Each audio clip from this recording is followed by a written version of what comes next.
Assalamualaikum warahmatullahi wabarakatuh. Pemirsa Bangosari TV, kembali lagi dengan saya Mila Hajirotima di Kabar Bangosari. Ya. Tadi sebagai Menteri Gus ya. Tadi kan soal makan bergizi gratis atau seperti apa yang di highlight gitu dalam rapat tadi Gus?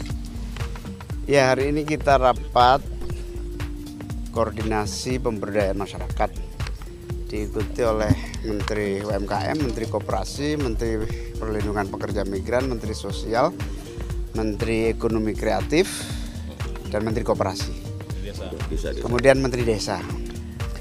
Berbagai agenda pemberdayaan dimulai dari keinginan agar graduasi masyarakat miskin, mulai dari miskin ekstrim, miskin menjadi berdaya mandiri.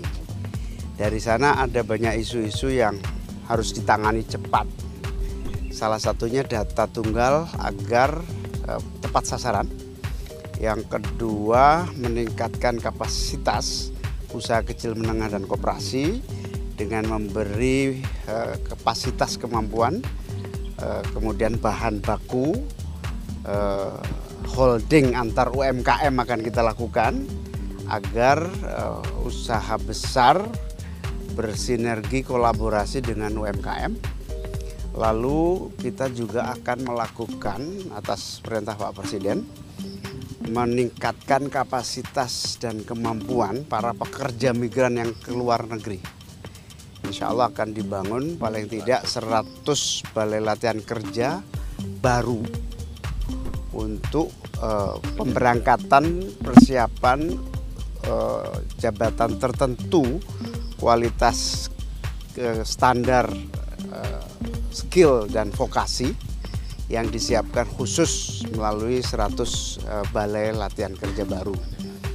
Yang kedua, dalam meningkatkan aksesibilitas untuk pendanaan, pinjaman sekaligus kemudahan finansial para UMKM, kemudian pekerja migran, koperasi, akan ada ekonomi kreatif, akan ada beberapa penanganan membuat semacam simpan pinjam atau kredit murah yang diberikan oleh negara pemerintah, baik melalui dana pinjaman bergulir yang ada di Kementerian Koperasi akan ditambah jumlahnya. Kemudian akan dibuat program khusus pinjaman untuk pekerja ke luar negeri. Buruh migran ini, pekerja migran Indonesia yang mau ke luar negeri membutuhkan uang untuk pelatihan, uang untuk cost structure, biaya tiket, keberangkatan, pelatihan, kemudian dokumen. Itu kita berikan pinjaman dengan bunga yang sangat rendah. Ini akan diinisiasi untuk membuat model simpan pinjam, pinjam dengan bunga yang sangat rendah. Ini akan kita tindak lanjuti dengan kementerian-kementerian terkait, khususnya Kementerian Keuangan, berbentuk uang pemerintah yang dipinjamkan kepada para pekerja migran, juga kepada UMKM. Contoh sukses PNM akan kita duplikasi gitu ya, menjadi PNM itu penanaman modal madani yang bergerak di bidang simpan pinjam ibu-ibu pelaku bisnis.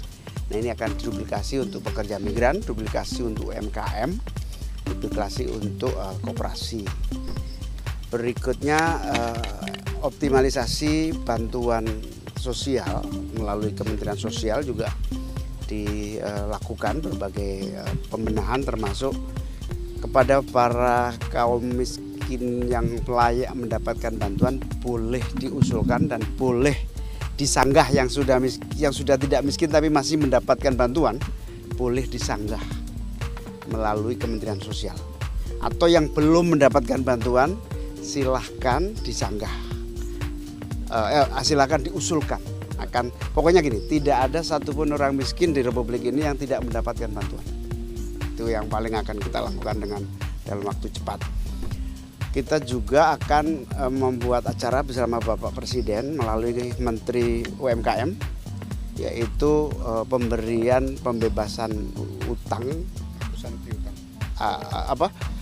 penghapusan piutang sejumlah tahap awal ini 67.000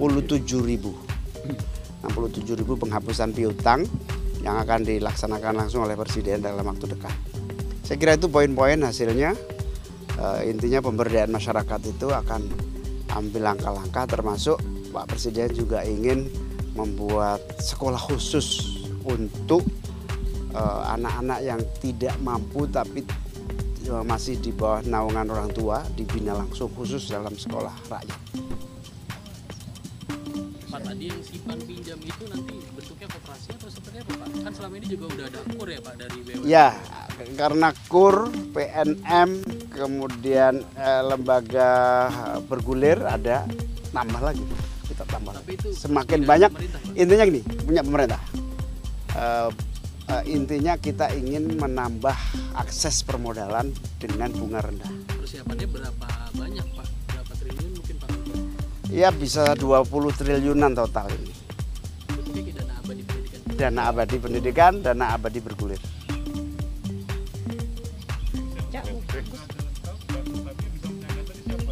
Tetangga kalau ada tahu orang sudah mampu tapi masih dapat, silahkan menyanggah.